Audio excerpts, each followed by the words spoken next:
नमामि धन्वन्तरिमादिदेवम्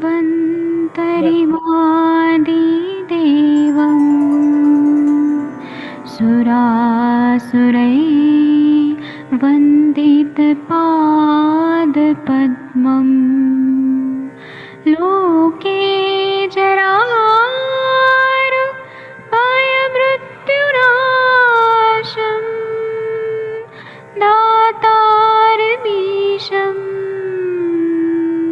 विविधौषधीनां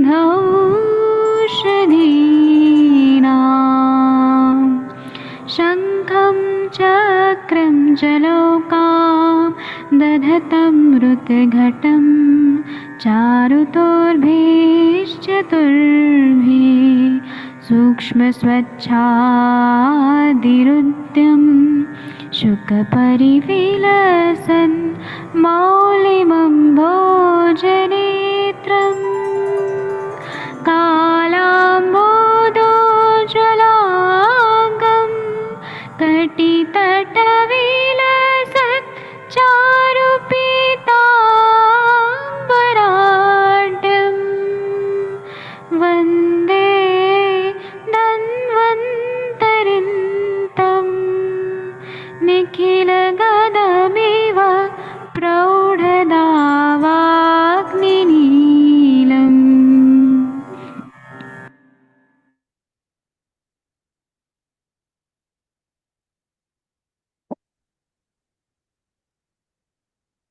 प्रणाम सभी लोगों को। मैं वैद्य अरविंद पाठक आप सभी लोग का स्वागत करता हूं। आप सबके सब भारत के सर्वश्रेष्ठ चिकित्सक लोग हैं, सभी को मैं प्रणाम करता हूं। और आइए आज हम लोग acute renal failure, kidney failure के पेशेंट के बारे में हम लोग बात करेंगे। आपके पास ऐसे पेशेंट जरूर आते हैं, आप लोग डे टू डे लाइफ में ऐसे पेशेंट जरूर आसपास देखते हैं। और किडनी फेलियर जो है, ये हम लोग ऐसे त्रिमर्म बोलते हैं, महामर्म। उसमें जो बस्ती है, अपना जो मूत्र व संस्थान है, वो सबसे इंपॉर्टेंट है। अगर उस पे ध्यान नहीं दिया जाए तो मृत्यु तक हो जाती है। सद्य प्राण हर मर्म के अंदर अंडर में ये आता है, तो इस पे जरूर ध्यान देना चाहिए। और आयुर्वेद का जब हम लोग बोलते हैं दोष धातु मलामूलम है शरीरम, तो जो मूत्र व संस्थान है वह मल का एक भाग है। जो मूत्र से क्लेद वाहनम जब बोला है, मूत्र जो शरीर में वेस्ट है पानी रूप में, वह निकलना बहुत जरूरी होता है। और अगर किडनीज जो है, जो फिल्टर करती है हमारे यूरिन को, अगर वह अच्छे से नहीं कर पा रही है तो पेशेंट किडनी फेलियर या रिनल फेलियर में जाता है। तो आज हम लोग इसी पे चर्चा करेंगे। एक मिनट रुक जाइए। और दूसरा बात है कि आप लोगों को ये सारे पेशेंट्स देखने में आते हैं, मैं कोई भी नया चीज नहीं पढ़ा रहा हूँ। आप लोग का एक मिनट रुक जाइए, आप लोगों का अनुभव सब इन सब में बहुत अच्छा होगा। आप लोग भी अपने अपने अनुभव यहाँ पर शेयर कर सकते हैं, लेकिन पहले मैं बताऊंगा, उसके बाद में आप लोग बताइएगा। एक्यूट किडनी इंजुरी जब रहता है, इसको आजकल के भाषा में एक्यूट किडनी इंजरी बोला जाता है। पहले इसको एक्यूट रीनल फेलियर बोला जाता था। तो इसमें क्या होता है कि किडनी का जो फंक्शन होता है वह अचानक ही गड़बड़ाने लगता है, और उसके वजह से जो नाइट्रोजेनियस पदार्थ होते हैं या वेस्ट प्रोडक्ट होते हैं, वह अच्छे से नहीं निकल पाते हैं, शरीर से नहीं वेस्ट सारा निकल पाता है। तो एक्यूट रिनल फेलियर या एक्यूट किडनी इंजरी जो है वो एक बीमारी नहीं है, इसमें बहुत सारे कंडीशंस होते हैं। और एक दिन में कोई किडनी खराब नहीं होती है, उसमें बहुत दिन लगता है। धीरे धीरे धीरे धीरे वो व्याधि होती है। तो इसमें सबसे पहले क्या रहता है कि ब्लड यूरिया नाइट्रोजन जो रहता है उसका कंसंट्रेशन बढ़ जाता है। उसके बाद में प्लाज्मा भी बढ़ जाता है, सीरम क्रिएटिनिन बढ़ जाता है। उसी तरह से यूरिन का वॉल्यूम जो है, यूरिन का जितना प्रमाण निकलना चाहिए वो कम हो जाता है, किडनी फिल्टर नहीं कर पाती हैं। और जो हम लोग देखते हैं GFR, glomerular filtration rate, GFR, वह धीरे धीरे कम होने लगता है। तो इसके वजह से जो इलेक्ट्रोलाइट्स है अपने शरीर के, वह इम्बैलेंस होने लगते हैं। एसिड बेस कॉम्पोजिशन जो प्लाज्मा का होता है वो इम्बैलेंस होने लगता है। तो इसका मतलब ये है कि किडनी जो है वो फेलियर में जा रहा है। तो हम लोग आजकल के भाषा में तो एक्यूट किडनी इंजरी बोलते हैं, लेकिन ये फेलियर क्यों बोला जाता है? जब हम फेलियर बोलते हैं, रीनल फेलियर या किडनी फेलियर, इसका मतलब है कि बहुत सारा स्पेक्ट्रम ऑफ डिजीज है जहां पे डैमेज हो रहा है। किडनी के अलग अलग भागों में डैमेज हो रहा है, और उसके वजह से शरीर में सारा इम्बैलेंस हो रहा है। इलेक्ट्रोलाइट्स जो है वो इम्बैलेंस हो रहे हैं, serum urea, serum creatinine, serum ये सब इम्बैलेंस हो रहा है बहुत ज्यादा। तो उसके वजह से क्या होता है, शरीर में इम्बैलेंस होता है तो उसके सिम्टम्स भी दिखाई देने लगते हैं। तो अगर हम लोग देखें तो ये 3 टाइप का हमें समझना चाहिए। एक्यूट रीनल फेलियर या एक्यूट रीनल इंजरी अगर है तो उसको 3 टाइप में हमें पहले देखना चाहिए। एक होता है प्री रीनल।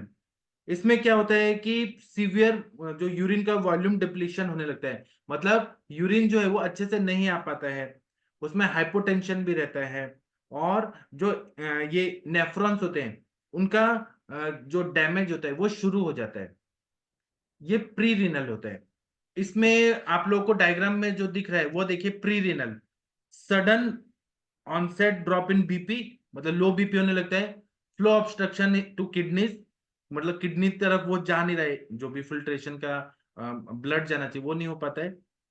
और इश्चीमिया होने लगता है। अर्थेरोस्क्लेरोसिस चेंजेस होने लगते हैं, नेफ्रॉन्स में कुछ ना कुछ चीज जमा होने लगता है। दूसरा होता है इंट्रारीनल।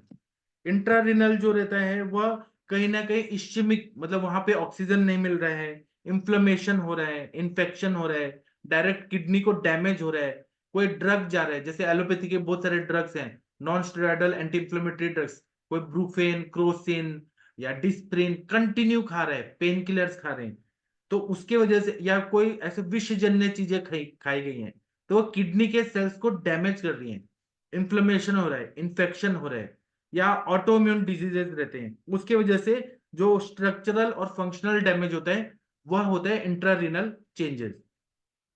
उसके बाद होता है पोस्ट रीनल, जो किडनी से बाहर हो रहा है, वह ऑब्स्ट्रक्शन होता है, obstruction to passage of urine, मतलब उसमें हो सकता है benign prostatic hyperplasia, prostate gland में बहुत हाइपरप्लेशिया है, प्रोस्टेट ग्लैंड विकृत रूप से बढ़ रहा है, किडनी स्टोन हो रहा है। जो पोस्ट रीनल का मतलब क्या है, जो किडनी से बाहर होता है।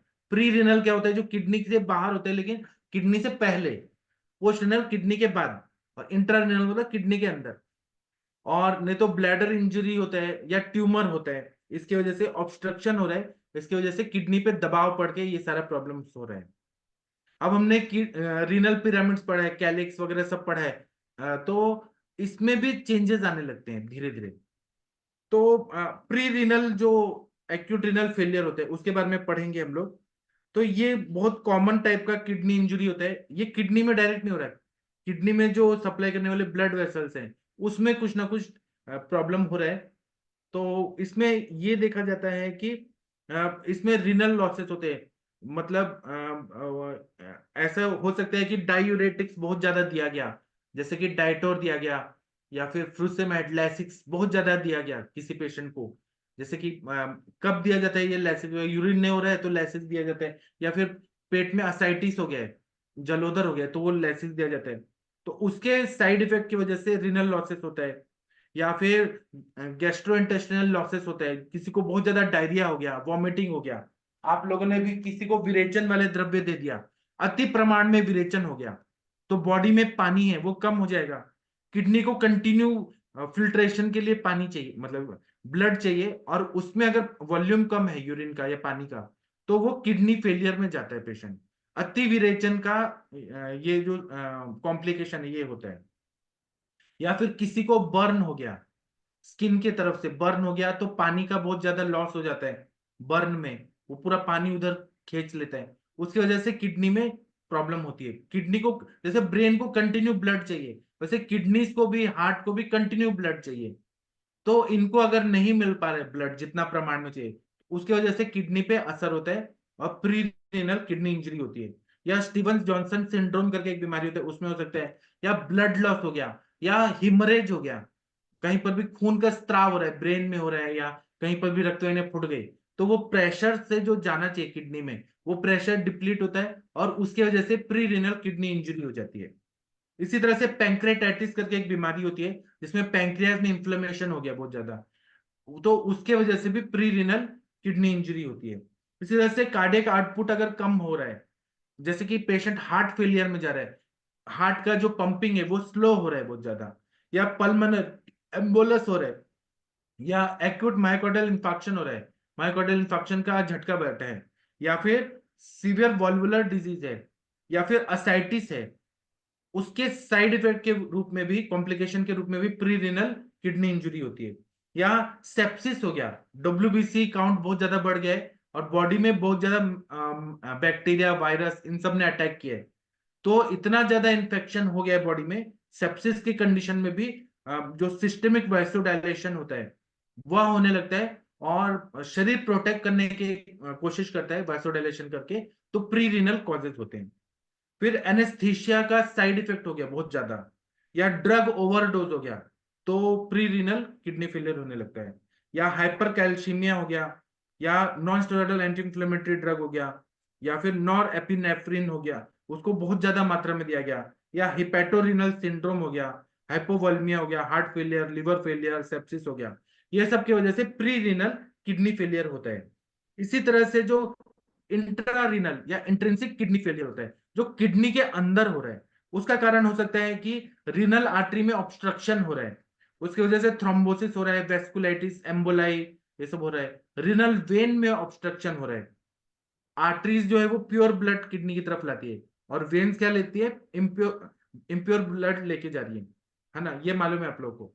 इसी तरह से मैलिग्नेंट हाइपरटेंशन हो गया, मतलब किसी को कैंसर है और बीपी बहुत ज्यादा हाई हो गया है, उसकी वजह से किडनी में वो प्रॉब्लम होता है।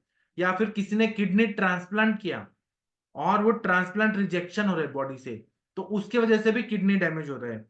या आर्थेरो एम्बोलिक डिजीज होता है, या फिर anti glomerular basement membrane disease होता है, या एंटी न्यूट्रोफिल साइटोप्लाज्मिक एंटीबॉडी, या फिर इम्यून कॉम्प्लेक्स ग्लोमेरुलोनेफ्राइटिस हो गया। ऐसे बहुत सारे डिजीजेस हैं, या फिर बहुत सारा ड्रग्स है, जैसे एमिनोग्लाइकोसाइड्स है, फिर पेंटामाइडिन है, या फिर सिस प्लाटिन प्लेटिन है, ऐसे बहुत सारे। या पेनिसिलिन का साइड इफेक्ट हो गया तो किडनी डैमेज होता है, सिफेलोस्पोरिन से उसका साइड इफेक्ट हो गया तो किडनी डैमेज होता है, non steroidal anti inflammatory drugs, सारे पेन किलर्स हैं, उनका साइड इफेक्ट हो गया तो किडनी फेलियर होता है, और वो भी ज्यादा दिन तक दिया जा रहा है तो। या प्रोटोन पंप इनिबिटर, जो एसिडिटी के लिए दवाई दिया जाता है, रेनिटिडिन, ओमेप्रेजोल वगैरह, तो वो बहुत दिनों तक दिया जा रहा है, उसका साइड इफेक्ट से किडनी फेल होता है।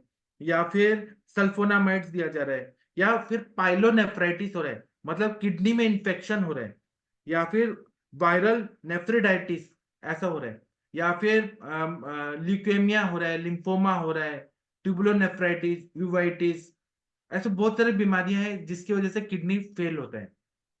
अब पोस्ट रीनल मतलब किडनी से बाहर जैसे यूरेट्रिक ऑब्स्ट्रक्शन हो रहा है, किसी को किडनी स्टोन हो रहा है, फाइब्रोसिस हो रहा है, ट्यूमर हो रहा है, लाइगेशन पेल्विक सर्जरी हो रहा है, ब्लैडर नेक ऑब्स्ट्रक्शन हो रहा है, न्यूरोजेनिक ब्लैडर हो रहा है, ट्राइसाइक्लिक एंटी डिप्रेसेंट दिया जा रहा है, गैंग्लियोनिक ब्लॉकर्स दिया जा रहा है, सीए प्रोस्टेट हो रहा है, या फिर ब्लैडर ट्यूमर होता है, स्टोन डिजीज हो रहा है, या फिर यूरेथ्रल ऑब्स्ट्रक्शन, स्ट्रिक्चर्स हो रहे हैं, ट्यूमर हो रहा है, फाइमोसिस हो रहा है, या इंट्रा एब्डोमिनल हाइपरटेंशन हो रहा है, टेने एसाइटिस हो रहा है, टेंस एसाइटिस, पेट में पूरा पानी भरा हुआ है, उसका वजह से किडनी पे असर हो रहा है, और वो पोस्ट रिनल किडनी फेलियर में पेशेंट जाता है। रिनल वेल थ्रोम्बोसिस हो रहा है, या फिर बॉडी में यूरिक एसिड बढ़ रहा है, कैल्शियम ऑक्सिलेट के स्टोन बढ़ रहे हैं, फिर आइसाइक्लोवीर का साइड इफेक्ट हो रहा है जो एंटीवायरल ड्रग होता है, सल्फोनामाइड का साइड इफेक्ट हो रहा है, मेथोट्रेक्सेट का साइड इफेक्ट बहुत बार देखा जाता है,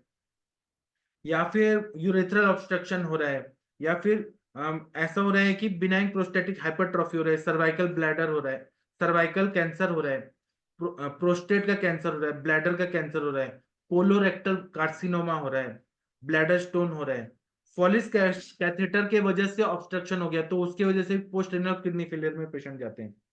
तो ऐसे बहुत सारे कंडीशन है जिसकी वजह से, या फिर एसी इनिबिटर जो रहते हैं उसके साइड इफेक्ट की वजह से होता है। तो हमें ना ये देखना चाहिए कि जीएफआर लेवल जो है वो इम्बैलेंस हो रहा है उसमें, थोड़े टाइम के लिए एक्यूट कंडीशन है तो थोड़े टाइम के लिए हो रहा है, अगर ये क्रॉनिक हो जाए, कंटिन्यू रहे, तो वो क्रॉनिक रीनल फेलियर में होता है। तो इसमें एक्यूट रीनल फेलियर में सिम्टम्स क्या रहते हैं वो जानना बहुत जरूरी है, और उसकी चिकित्सा कैसे करें और आयुर्वेद की दृष्टि से कैसे देखें वो हम अभी डिस्कस करेंगे। तो इसमें अगर यूरिया क्रिएटिनिन बहुत ज्यादा बढ़ गया है शरीर में, तो पेशेंट को बहुत ज्यादा वॉमिटिंग होगा, उल्टी आएगा बहुत ज्यादा। Urea creatinine unwanted waste product है ना, तो वो नहीं निकल पा रहा है, ब्लड में मिक्स हो रहा है, तो उल्टी आता है बहुत ज्यादा, डायरिया होता है बहुत ज्यादा, या फिर ग्लाइसूरिया होता है, पॉलीयूरिया होता है। और ये होता है कि डायूरेटिक्स का साइड इफेक्ट की वजह से भी एक्यूट रीनल फेलियर में पेशेंट जाता है, या बहुत ज्यादा non steroid anti inflammatory drug के साइड इफेक्ट से हो रहा है।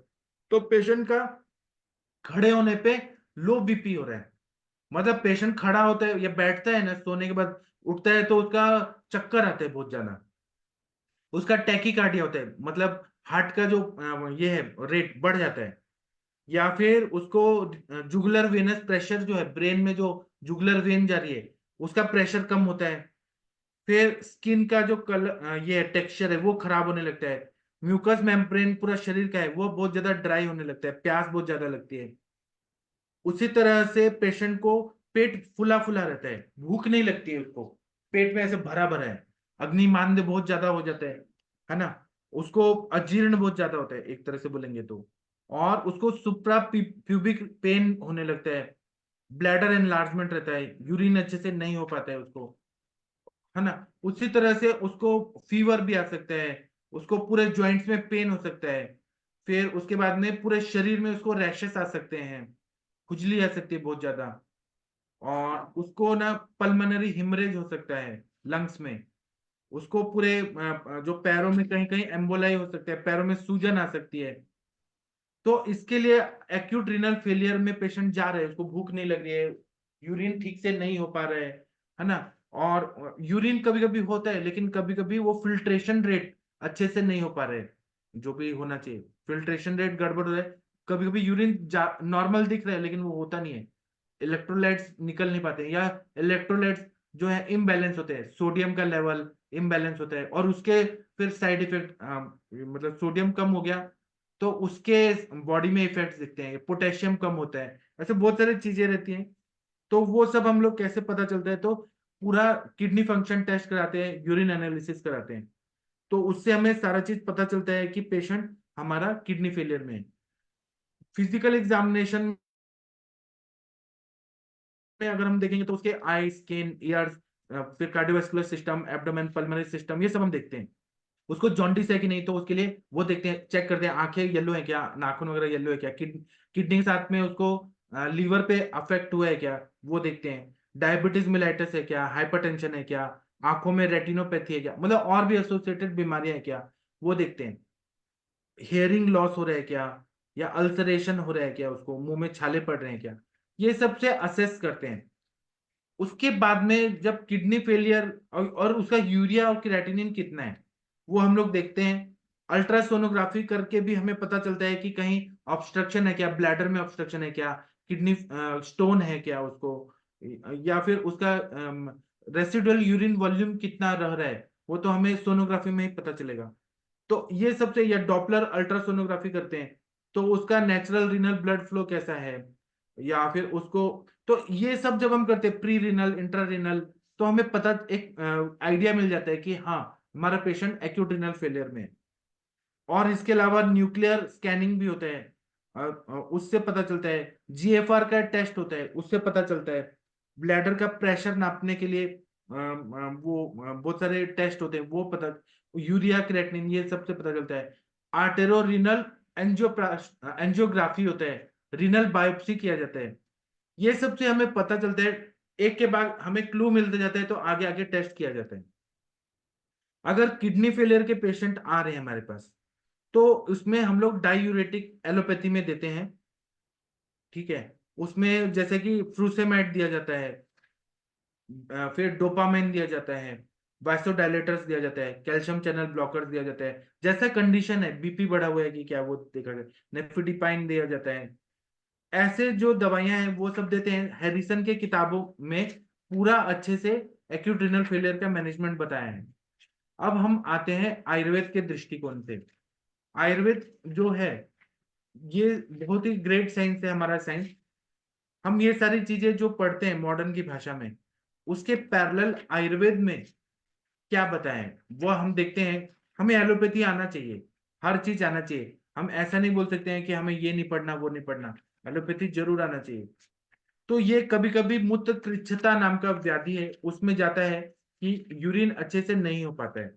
अब उसमें क्यों होता है कि मूत्र की कष्टप्रद प्रवृत्ति, इसको मूत्र कृच्छ बोलते हैं। मूत्रस्य कृच्छण महता दुखेन प्रवृत्ति, मतलब मूत्र जो है वो बहुत कठिनाई से निकल पा रहा है और बहुत उसको पेन हो रहा है बहुत ज्यादा। तो ये जो रहता है वह क्यों हो रहा है? मूत्र कृच्छ मत्र इति मूत्र कृच्छम, मूत्र की कष्ट पर प्रवृत्ति होना। तो आयुर्वेद में जो हेतु बताया है उसको ध्यान में रखना बहुत जरूरी होता है। आयुर्वेद में ऐसा बताया कि अति व्यायाम किया जा रहा है। आयुर्वेद हमेशा बोलता है कि अर्ध शक्ति व्यायाम करिए, लेकिन अगर बहुत ज्यादा हैवी एक्सरसाइज किया जा रहा है, पानी कम पिया जा रहा है, बॉडी डिहाइड्रेट हो गया बहुत ज्यादा, या वातवर्धक आहार विहार और औषधि का सेवन किया जा रहा है, जैसे कि बहुत ज्यादा रूखा सूखा चीज खाया जा रहा है, रात्रि जागरण किया जा रहा है, वेगों का अवरोध किया जा रहा है, मल मूत्र छींक उल्टी प्यास और खासकर मूत्र और मल प्रवृत्ति का अवरोध किया जा रहा है, तीक्ष्ण औषधियां खाई जा रही हैं, रुक्ष पदार्थ किया जा रहा है, अत्यधिक मद्यपान किया जा रहा है, अनुपमास का सेवन किया जा रहा है, बहुत तेज चलने वाली सवारी किया जा रहा है, जैसे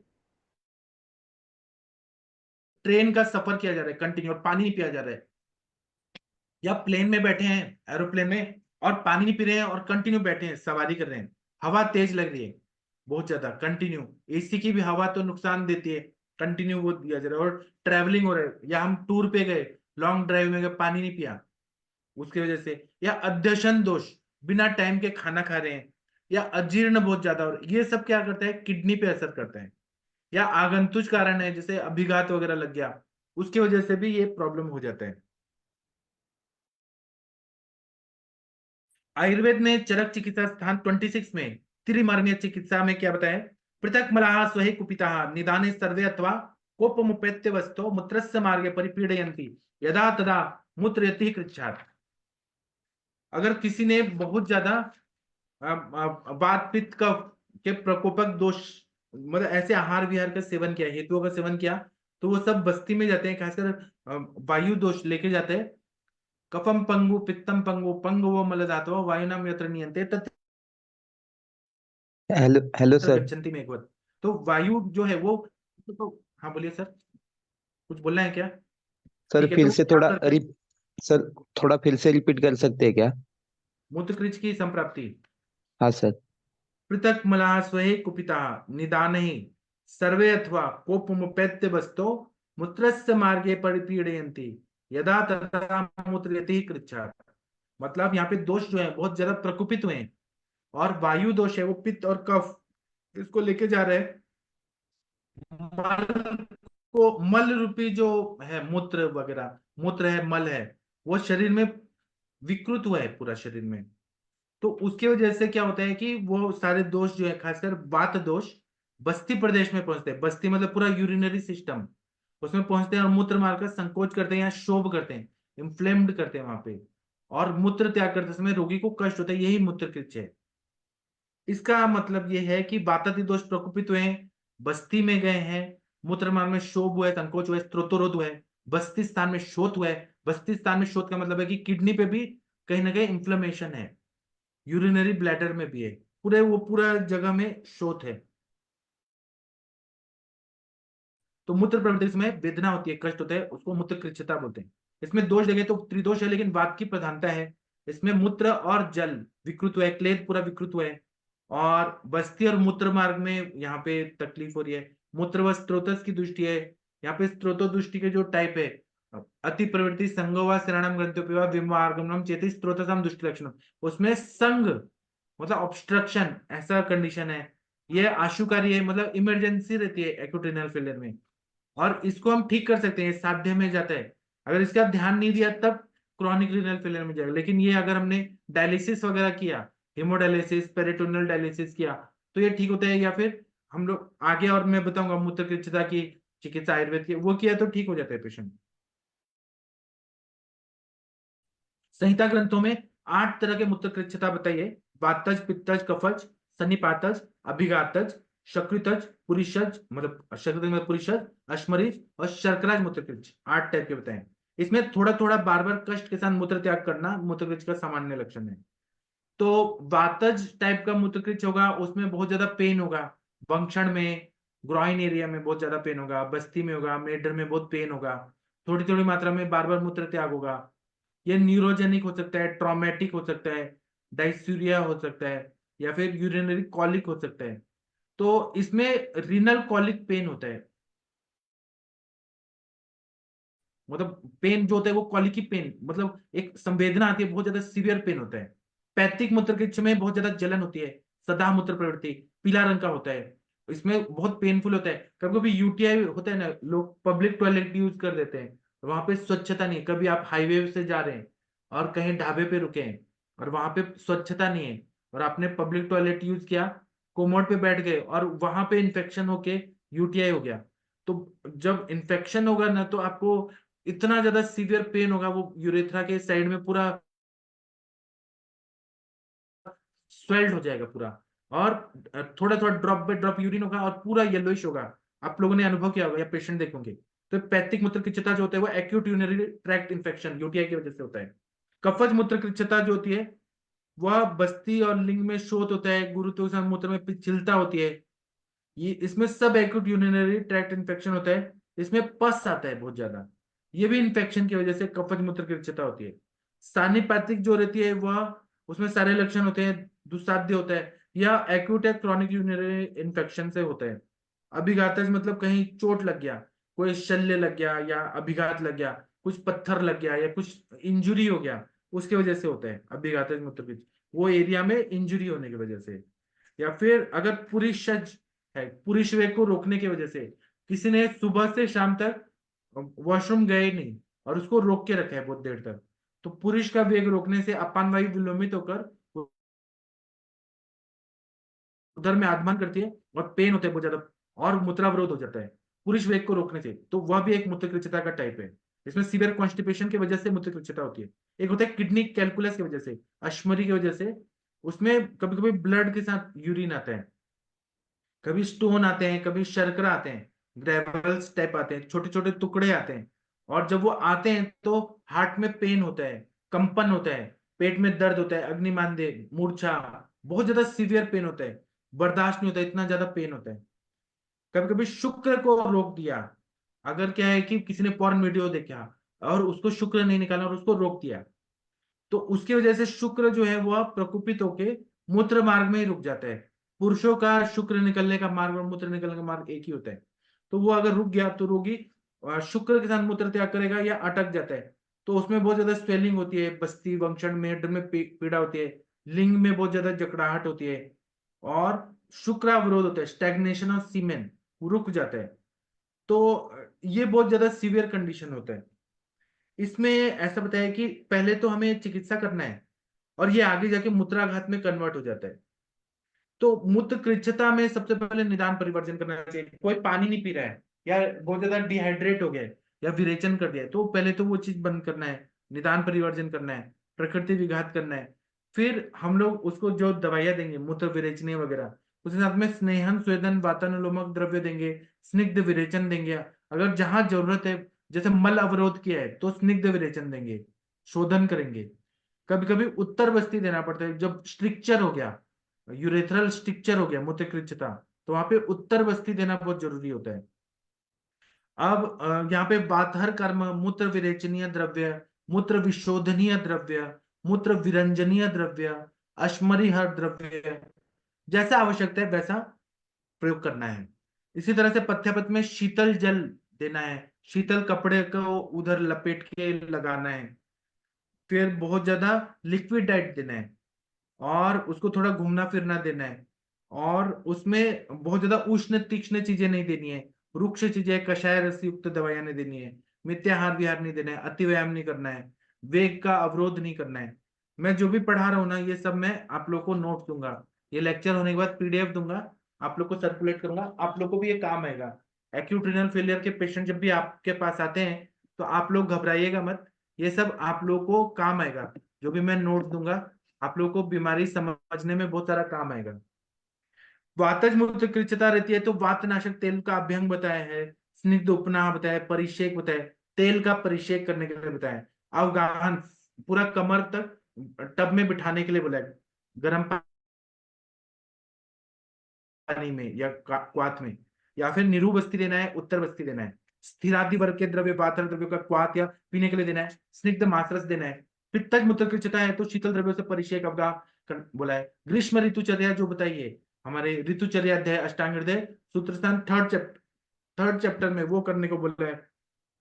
बस्ती बोला है। दूध पीना है, दूध पीने से, गर्म दूध पिए तो उससे फायदा होता है। विरेचन करना है।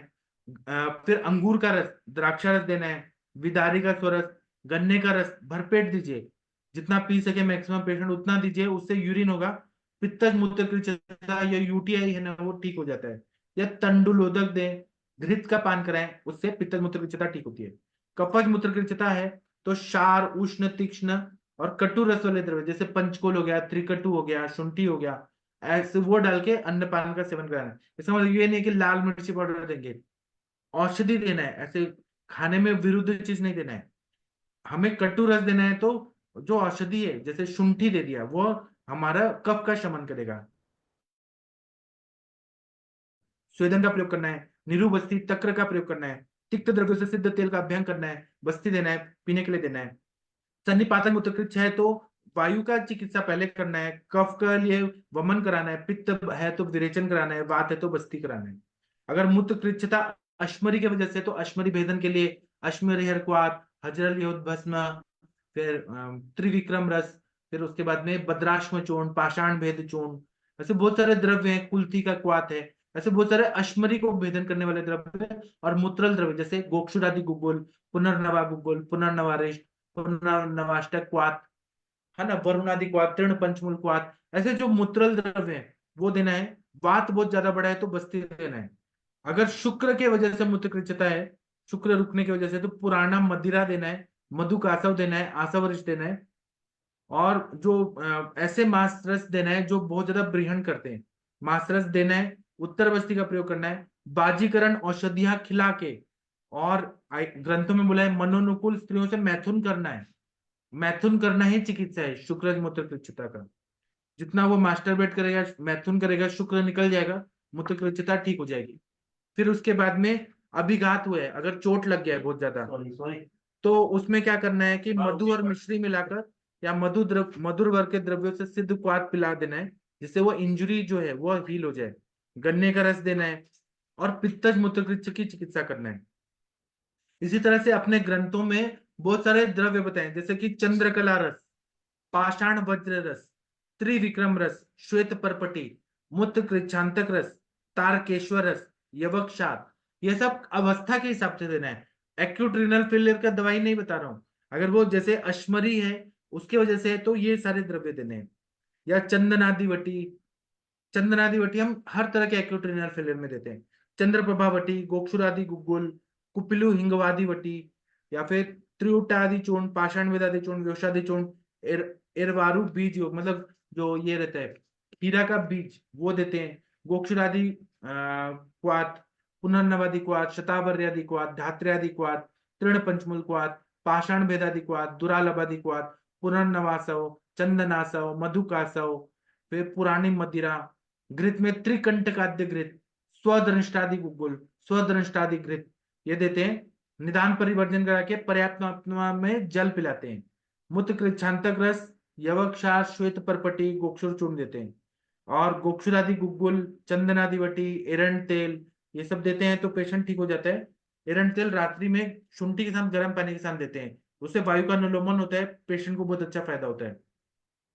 और बाद में जब दीपन पाचन ये सब अच्छा हो जाए तो एक्यूट रिनल फेलियर में हमने जब सब कर दिया तो हम किडनी को फिर से डैमेज ना हो, इसलिए हम लोग रसायन का प्रयोग करते हैं, जैसे ब्रह्म रसायन, च्यवन प्राशावले, ऐसे बहुत सारे द्रव्य हैं अवले में, वो देते हैं जो किडनी को प्रोटेक्ट करता है, तो उससे पेशेंट हमारा ठीक होता है, क्रॉनिक रिनल फेलियर में नहीं जाता है ना।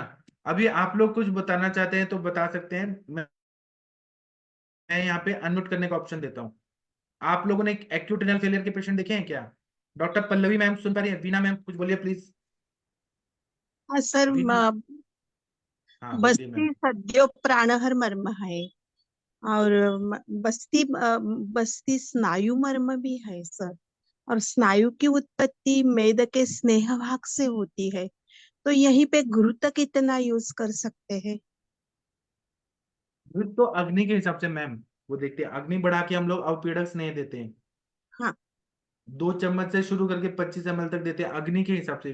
घृत पचना भी तो चाहिए, और मूत्राशमरी में देते हैं वैसा ही है यहीं ना पे मैम? भी दे सकते हैं।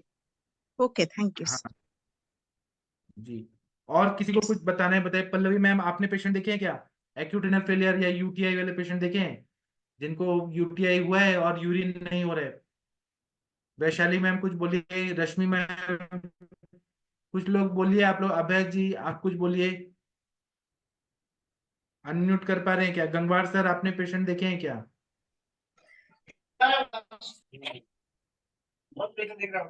हाँ जी बोलिए sir. Radhika ma'am, Shashi ma'am बोलिए प्लीज। गीता मैम। हाँ सर, मैंने आपसे बात किया था, देखो वो पेशेंट के बारे में, पीकेडी का विथ रीनल कैल्कुलेटर। हाँ हाँ हाँ, उनको क्या क्या तकलीफ था सर, प्लीज बताइए। उनको उनका क्रिएट भी बढ़ा था, और उनका डायलिसिस पे थे 2 मंथ से, वो वीकली डायलिसिस पे जा रहे थे। क्रिएट बढ़ा था उनका वो 7 तो पॉइंट। क्रॉनिक वाला हो गया ना सर, हाँ, वो क्रॉनिक में गए ना, क्रॉनिक रिनल। कहाँ क्रॉनिक? तभी ठीक है, आप रिनल फेलियर है, क्या क्या हुआ था बताइए सर। उनको पहले स्टोन रेगुलर होता था, 2-3 बार ऑपरेट हो चुका था उनका। उसके बाद उन्होंने ऑपरेट ही नहीं किया। फिर उनका अच्छा रिनल फेल्योर में चले गए।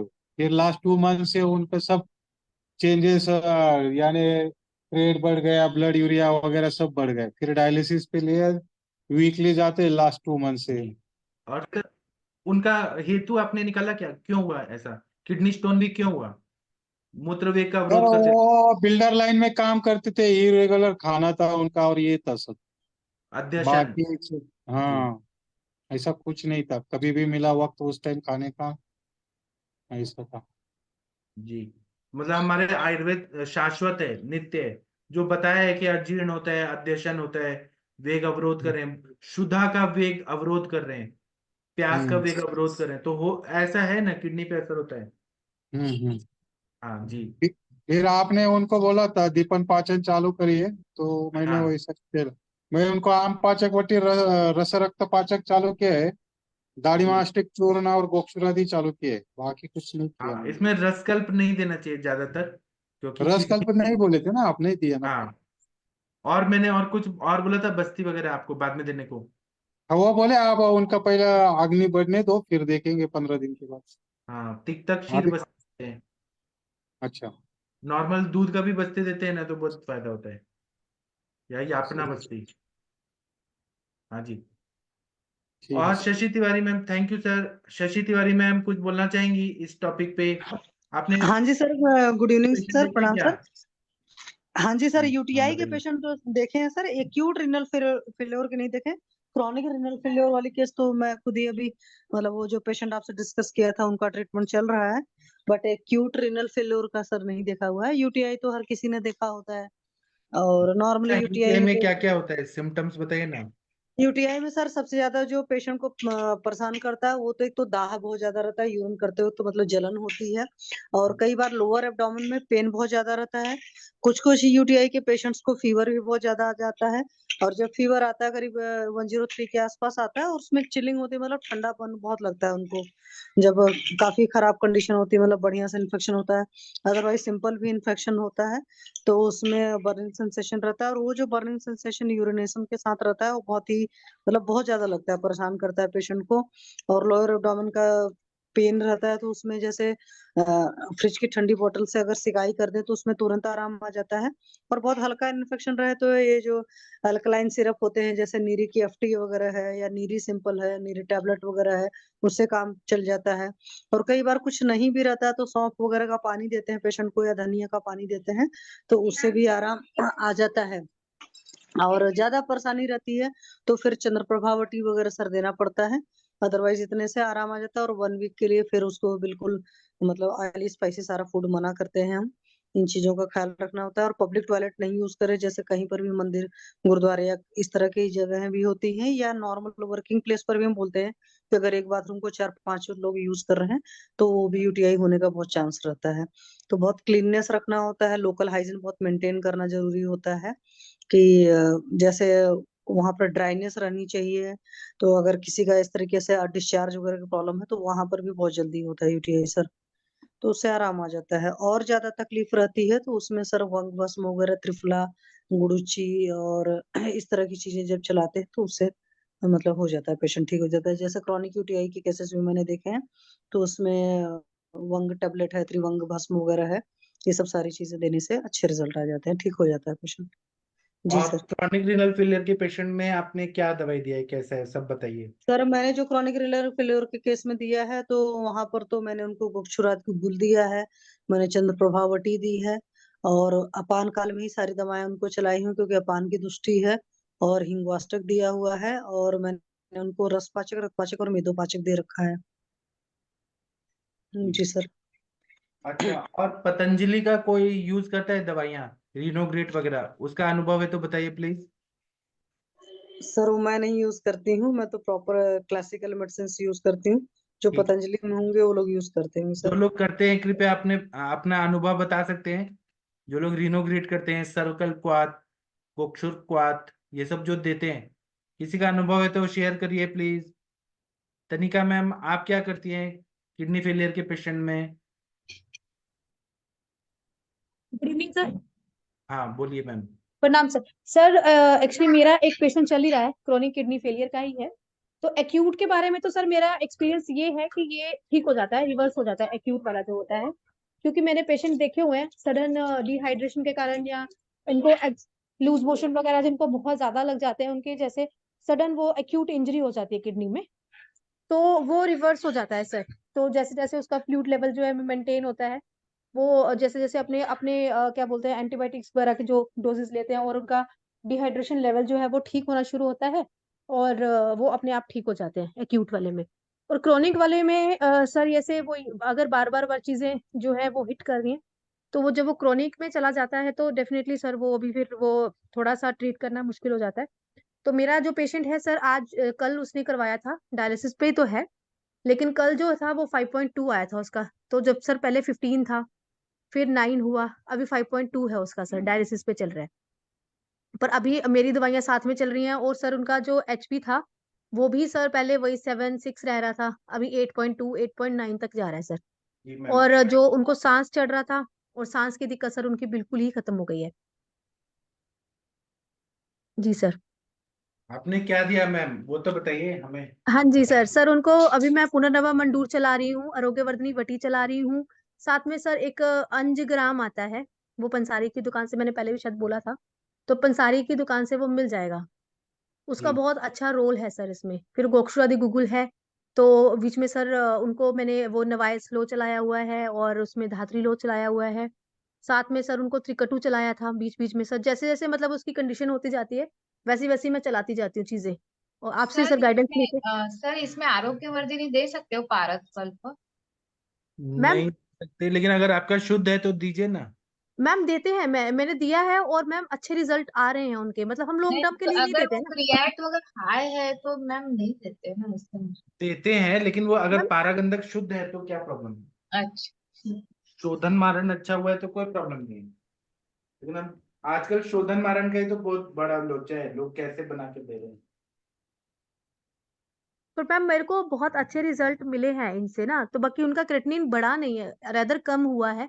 मुझे लगता है मतलब जैसे जैसे उनका वही जो हमारा जो लोअर पार्ट है, अपान वायु वाला जो स्थान है, जैसे जैसे वो ठीक होता जाता है ना, जैसे जैसे वो अपान वायु की विकृति ठीक होनी शुरू होती है, वैसे वैसे ये चीजें अपने आप सॉर्टेड आउट होने शुरू हो जाती हैं।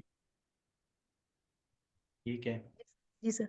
हाँ, अभी हम पल्लवी मैम का थोड़ा सुनना चाहते हैं। पल्लवी मैम, मुंबई की डॉक्टर, आपका नंबर कल बहुत सारे लोग ढूंढ रहे थे। पल्लवी मैम, आप अगर सुन पा रही हैं तो म्यूट अनम्यूट करिए। ट्रैवलिंग में वो बोल रही हैं। इन्होंने जो चैट बॉक्स में लिखा है, तनिका मैम पढ़ देंगी क्या? तनिका मैम, पल्लवी मैम ने जो चैट जी बॉक्स सर। में लिखा है कृपया जी पढ़ सर, दीजिए। मैं पढ़ रही। जी सर, जी मैं पढ़ रही सर। सर रक्त व स्रोतस की दुष्टि, अपान वायु दुष्टि, व्यान वायु दुष्टि, समान वायु दुष्टि और क्लेदक कफ दुष्टि, पाचक पित्त दुष्टि, आमवात, विसूचिका, लीन ज्वर, इसमें एक्यूट किडनी फेलियर होता है, इसलिए अनुलोमक, अग्नि दीपक, ज्वरग्न चिकित्सा होती है।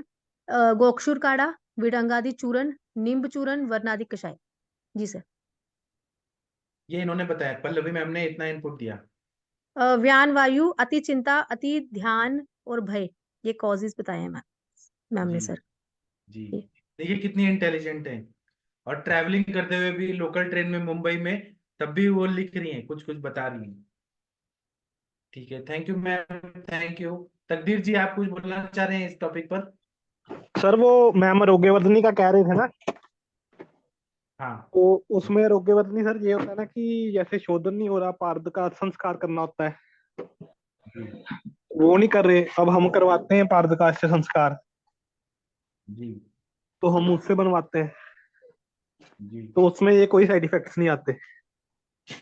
वही ना, शोधन मारण अगर अच्छा हुआ तो कोई साइड इफेक्ट नहीं है। और सर पर कॉस्ट बहुत ज्यादा फर्क है ना, जैसे नॉर्मल अगर हम पार्द लेते हैं उससे कजली तैयार करवाते हैं तो 7-8 हज़ार रुपये किलो है, लेकिन अगर अष्ट हाँ संस्कारित पार्द से कजली तैयार करवानी है तो 55 हज़ार 65 हज़ार इतना प्राइस है, हाँ, सही बात है। क्योंकि वो कह रहे 4 महीने उसको लगते हैं पहले प्रोसेस करने में। जी, सही बात बताया आपने। तो शोधन मारण अच्छा होना चाहिए, तब कोई प्रॉब्लम नहीं है। तो जाके किडनी को और डैमेज करता है, अगर अशुद्ध हमने ये सब यूज किया तो। रसकल्प इसलिए, और क्या है कि महाराष्ट्र में एक कंपनी है, उसने क्या किया कि कुछ दवाइयां भेजी कनाडा, किडनी के पेशेंट पे उन्होंने क्लिनिकल ट्रायल किया, और 2000 लोग का किडनी फेल हो गया। तो फिर वहां पे उन्होंने फिर रिसर्च किया, पता चला, और फिर किडनी उन्होंने कंपनी पे ये कर दिया, कॉम्पनसेशन कर दिया, और एफआईआर वहां पे कर दिया, और वो केस चला बहुत साल। और फिर बाद में पूरी दुनिया में जो एलोपैथी के डॉक्टर्स उन्होंने बैन कर दिया कि आयुर्वेदिक दवाइयों में बहुत ज्यादा हैवी मेटल्स होता है, और इससे किडनी डैमेज होता है। तो आप यूएस में जाएंगे, कनाडा, यूरोप में, सब जगह वेस्टर्न वर्ल्ड में सब बैन है, आयुर्वेदिक दवाइयां नहीं यूज करने देते हैं। क्यों? एक ने गलती किया और पूरी दुनिया को, पूरे आयुर्वेद वर्ल्ड को ऐसा सहना पड़ता है, क्योंकि उन्होंने शोधन मारण नहीं किया। शॉर्टकट पैसा कमाना है, अमेरिका को दवाई भेजना है, कनाडा को देना है, तो ऐसा कभी नहीं करना चाहिए हमें। शोधन मारण अच्छे से होना चाहिए। ये पेपर में आया था जब मैं बीएमएस कर रहा था ना, तो ये हेलो खबर पेपर में आई थी। हाँ जी, बोलिए। सर, इसका सर एक और भी कारण है कि हमारे यहाँ इतने सालों से सर ये हैवी मेटल इस्तेमाल हो रहे थे ना मेडिसिन में, तो हमारी बॉडी सर डाइजेशन पावर ना अच्छी है, तो अगर हम फॉरेनर्स को देते हैं तो उनकी डाइजेशन पावर है ही नहीं।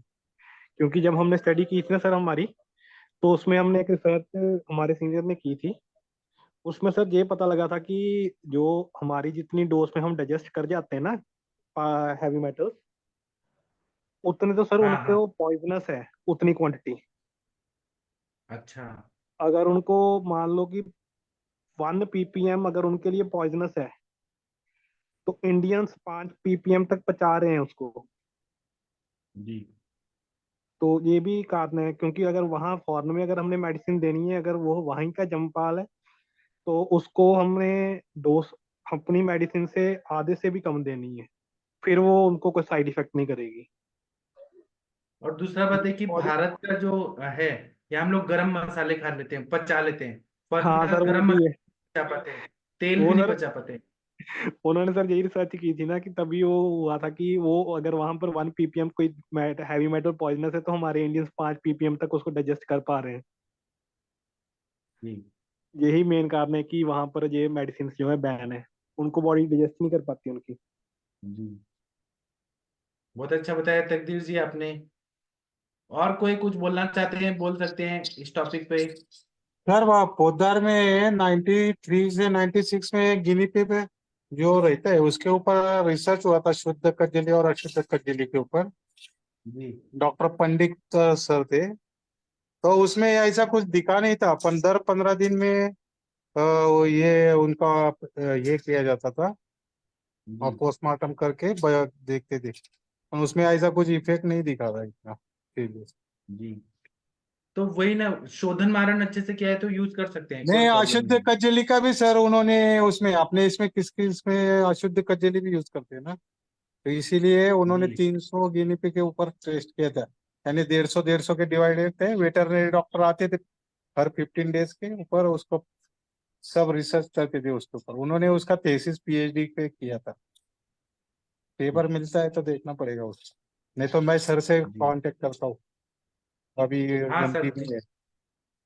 जी। और कुछ अपने टाइम्स ऑफ इंडिया ऐसे कुछ कुछ अपने न्यूज़पेपर्स भी है ना, वो दुष्प्रचार करते हैं एलोपैथी डॉक्टर्स के, मार्केट को डाउन नहीं होने देने के लिए वो आयुर्वेद के बारे में दुष्प्रचार भी करते हैं। वो लोग नहीं चाहते हैं कि आयुर्वेद आगे आए, इसलिए दुष्प्रचार में बहुत सारा लोग भ्रांतियां आ जाती है दिमाग में कि आयुर्वेद नहीं खाना है, नहीं तो हैवी मेटल से किडनी और लीवर फेल होता है। ठीक है। और ये पल्लवी मैम ने लिखा है लवणाधिक्य क्षार पित्त प्रकोप आहार से भी। हाँ ये बात सही है, लवण बहुत ज्यादा खाए, नमक कोई खा रहा है, क्षार का प्रयोग कर रहा है तो पित्तज मूत्रकृच्छता होती है, किडनी पे ये दुष्परिणाम होता है। और कोई कुछ बोलना चाहते हैं बोल सकते हैं please. Hello Neha sir. Ma'am, Radhika ma'am, हाँ बोलिए मैम, बोलिए सर। हेलो सर, ये मूत्रकुच्छ के निदान में अधिक व्यायाम बताया है, और वृक्ष मतलब तीक्ष्ण औषधि, वृक्ष मद सेवन, और मतलब ये जिम वाले भी रहते हैं ना सर, वो मतलब बहुत मतलब व्यायाम करते हैं। मतलब मैंने देखा है कि कैपेसिटी से ज्यादा, मतलब हमें बोला है ना, मतलब सुबह आने पर मतलब अपने शरीर के हिसाब से व्यायाम करना है, तो बहुत ज्यादा व्यायाम करते हैं। और प्रोटीन के सोर्स के हिसाब से मतलब मटर मतलब वाटाना रहता है, और ये स्प्राउटेड जो रहता है मतलब मटकी वगैरह, वो बहुत ज्यादा खाते हैं। और हमारे ग्रंथों में भी लिखा है कि वो वाटाना मतलब मटर, ये मतलब अधिक वातुड़ है, और जो स्प्राउटेड चीज है वो भी वातुड़ है।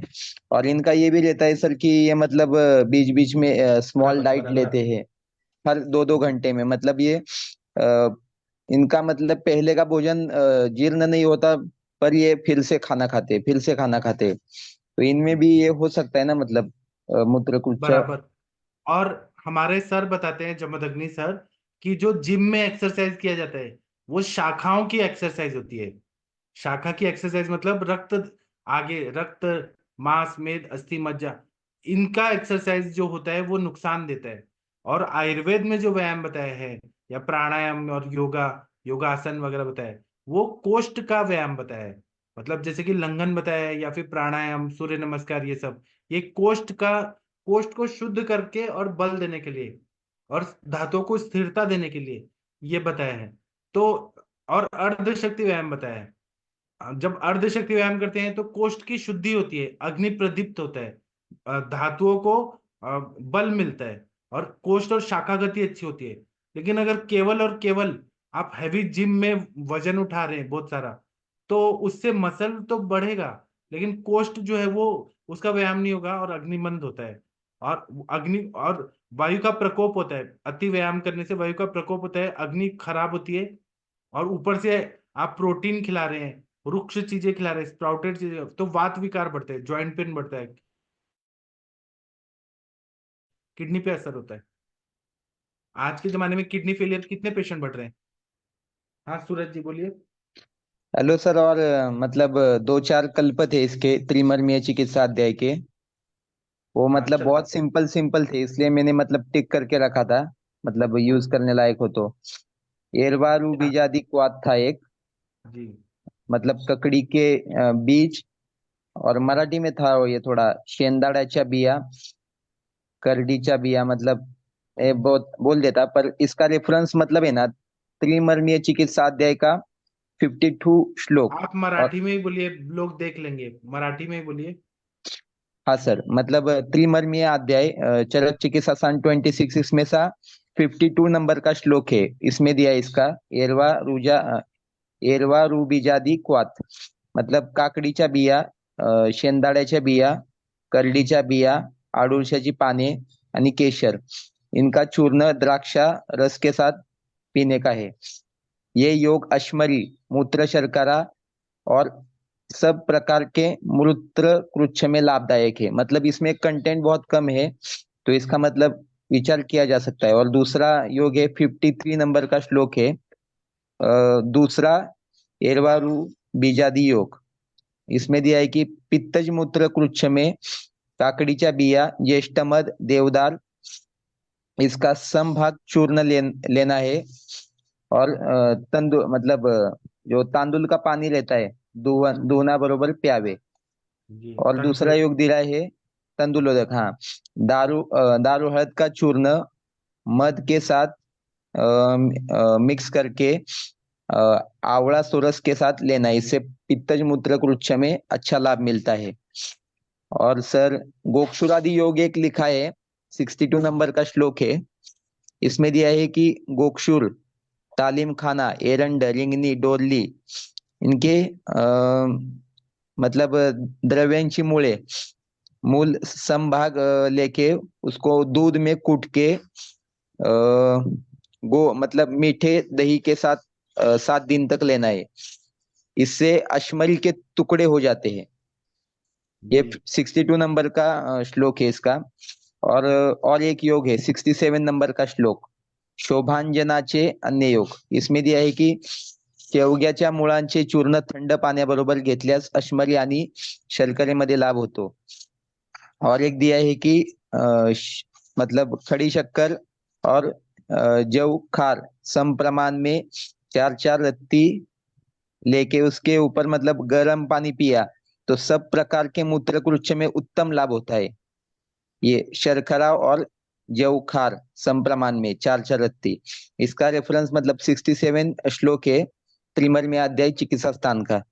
और सर एक था, हाँ, ये 69-70 श्लोक का रेफरेंस है। ये कार्पास मूलादि योग एक बताया है, कापशीचे मूळ, अडुळसा, पाषाण भेद, बलामूळ, सालवन, पिठवण, डोरली, रिंगणी, गोखरू, गवेदुखा, श्वेत पुनर्नवा, इंद्रवन मूळ, रक्त पुनर्नवा, शतावरी, गुळवेल, अपराजिता, इन सब चूर्ण को समभाग लेना है और इसका मतलब क्वाथ देना है। ये भी योग आया था। और सर ये हरित इत्यादि एक योग आया था, 83 नंबर का श्लोक है। हरित इत्यादि घृत का एक उल्लेख आया था, जिसमें हिरडे, सुंठ, पुष्कर मूल, गुड़वेल, आवळे मतलब इन कुछ द्रव्य को ही समभाग लेके योग्य प्रमाण में इसमें काला नमक, हिंग का कल्क डाल के मतलब विधिवत घृत पाक किया तो ये श्रेष्ठ घृत हृदय और फासयांमधील वेदना मतलब ये मराठी में है, वातज गुल्म में ये लाभदायक है। मतलब इसमें बहुत कंटेंट कम है, इसलिए मतलब ये कुछ योग मतलब मैंने टिक करके रखे थे, बस इतने ही थे। बहुत The बढ़िया Charak, बताया। ma'am, the Charak Sikhistan Charak. चरक चिकित्सा स्थान 26 चैप्टर त्रिमर्मीय चिकित्सा अध्याय। इसमें मतलब जो श्लोक बताए ना उसमें आप हिंदी में इंफॉर्मेशन मिल सकती है, मेरा मराठी में है ना थोड़ा, इसलिए थोड़ा मराठी हो गया मिक्स। जी बहुत अच्छा बताया आपने सूरज जी। और कोई कुछ बताना चाहते हैं? एमवी महाजन सर, वीना मैम बोलिए। हाँ, अरुण दत्त टीके में अरुण दत्त जी की जो टीका है उसमें 2 क्वाथ आए हैं सर, धात्र्यादि क्वाथ, और उसमें आमल की है, उससे समभाग द्राक्षा, बिदारी, यष्टि मधु और गोक्षुर, उसमें खड़ी शक्कर मिलाने को बोल दिया है। और वो मूत्रकुच्छ में बहुत इफेक्टिव हो ऐसा बोल दिया है।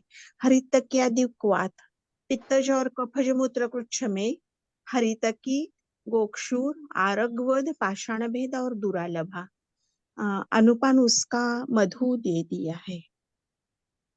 जी बहुत बढ़िया बताया आपने। और एमवी महाजन सर, आप कुछ बोलना चाहते हैं? वीएम महाजन सर? नहीं, ठीक है, तो अभी हम ये सेशन बंद करते हैं।